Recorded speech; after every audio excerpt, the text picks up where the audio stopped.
everyone, and welcome to the next edition of Floyd Insider. I'm Abby Berger. There are many talented programs at Floyd Central, and the FC Dazzlers are no exception. The dance team won a double title at Nationals, and a member of the team, Brock Kaler, is here to share his journey with the group.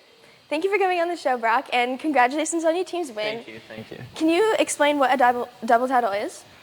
So whenever you dance, think of it as like there's a ton of different categories, and you can enter multiple at one time. And with Dazzlers, we always enter 2 or 3 categories every year, and we won 2 of those categories. So when you hear people throw around the term double title, I mean, oh, we won in one category and another category. And was this at state or nationals? Nationals, yes. How many times have you been to nationals? I've been there 5 times because I've been allowed to be on the team for 5 years, but most of all of the other seniors on the team have been there 4. And since it is your senior year, can we start about how did you get into dancing?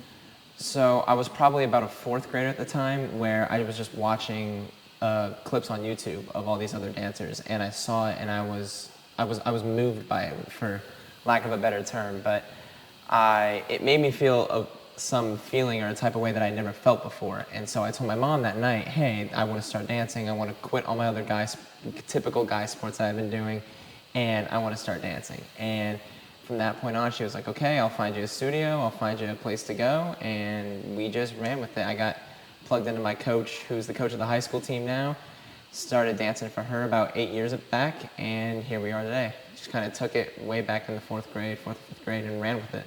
And going from a guy sport to what I guess is seen more as a girl sport, have you faced any challenges? Absolutely have. I mean, there's adversity with most things that you do in life, but especially when you transition from something that you've been doing all your life, that you see all the guys doing, and then you go to something where you're the only guy there, you definitely face some challenges, some name calling, some other not nice things, but oh well, it's part of it, part of life. It's going to come at some point, and I'd rather face it when I'm younger than whenever I get way too down the road where I don't know how to deal with it.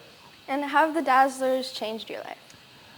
Oh, they've changed my life for just the best. I mean, seriously, I always chalk it up to them and to my coaches that I wouldn't be who I am today if it weren't for them. You wouldn't know the Brock that I'm walking through the hallways as if it weren't for them. Their character, their attitude, their personality, all of it kind of rubs off on me a little bit, but it's incredible. Going to dance practice, I look forward to it all the time. Absolutely love it. Absolutely love that team, love those girls, love every single one of them. And being on a team, doing all this, and have you learned so many different things? I've learned a lot of things. Obviously a lot of little dance nuances, things, but as far as like a life lesson goes, definitely I've learned how to overcome that adversity I've faced. I've learned that not everything is easy at all, and a lot of behind the scenes work, a lot of extra work outside of practice and outside of what you all see from performances and competitions. It takes a lot of that.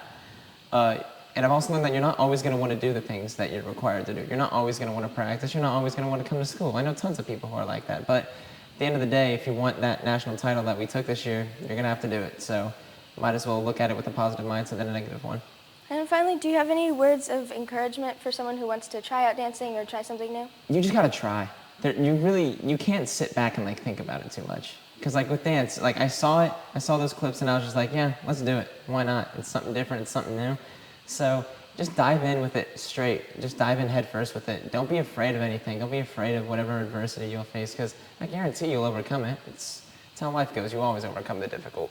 But definitely, you just got to try it. Dive in head first with it. Don't be afraid, and just watch and learn. And don't be worried about how you look at first, because it's always going to be rough. If I were to start baseball all over again and pick up a baseball bat and go to swing it, it'd be a little rough. So with dance, if you don't know how to move your feet super quick, or you don't know how to do a certain motion or whatnot, don't be afraid of it. Don't shy away. Just be confident, own it, and keep learning, keep watching.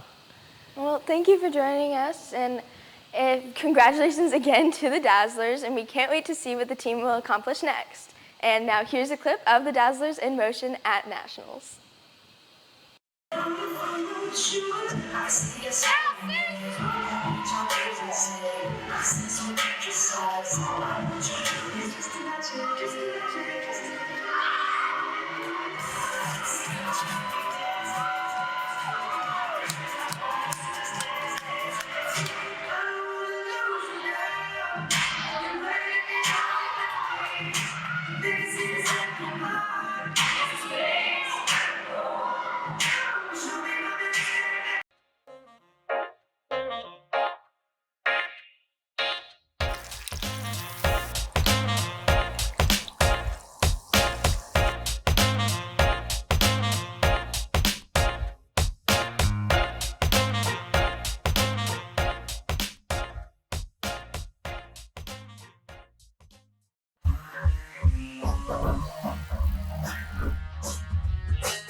If you ever need to de-stress or get back into nature, leave your troubles behind and go on a hike. Welcome to Charlestown State Park, located in the heart of southern Indiana. Nestled along the banks of the Ohio River, this beautiful state park covers over 5,000 acres of rolling hills, forests, and sparkling streams. Charlestown State Park offers visitors a wide range of outdoor activities to enjoy. Hiking enthusiasts can explore over 14 miles of scenic trails that wind through the park's lush forests and rugged terrain.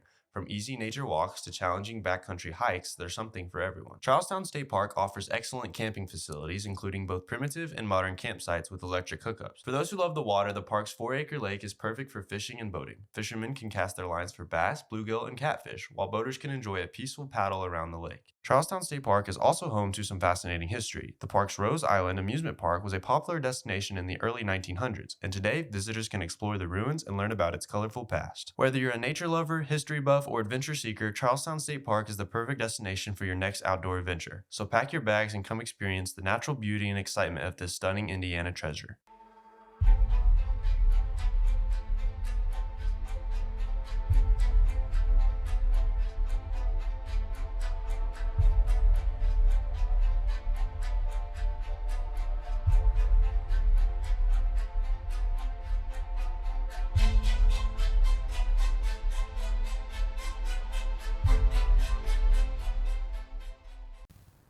Welcome back to Floyd Insider. For 31 consecutive years, the Floyd Central Symphony Orchestra has made it to the state competition known as ISSMA. Preparing for this is no easy feat, and the orchestra conductor, Mr. Elmore, is here to explain how he does it. Thanks for joining me today. Now, can you explain just what goes into preparing for such a big event? Well, it's an elaborate process, and it takes a lot of advanced planning. Typically, at some point during the first semester, I sit down with a couple of the other orchestra staff members, Mr. Shepard, who does our wind section, and Mrs. Rains from Highland Hills, who helps with our violin players, and we go over all the possibles for music that we might play. And we have to find 3 pieces that A, are an excellent fit for the orchestra, challenging but not too challenging to learn, and B, they create a really exciting audience experience. And typically we go through a lot of different pieces of music trying to find the ideal 3. Once that part is done, we literally take paper and map out every music problem in the entire 25-minute program of music and figure out how we as teachers are going to solve every one of those problems and teach the kids how to successfully perform the music.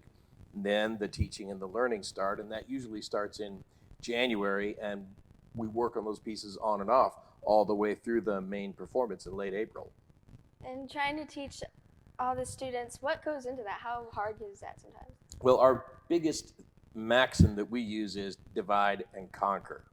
So every Monday we break the string section, which is 81 different string players of the orchestra, into sections. First violin, second violin, viola, cello, bass, and they have what are known as section rehearsals, either with professional coaches or as student-led groups where they deal with the problems of music on a personal level and on their sections level. Wednesday afternoons, the brass, woodwinds, and percussion of the orchestra meet with Mr. Shepard, myself, and some other experts in those particular instruments, and we break up there and solve the different problems in the music.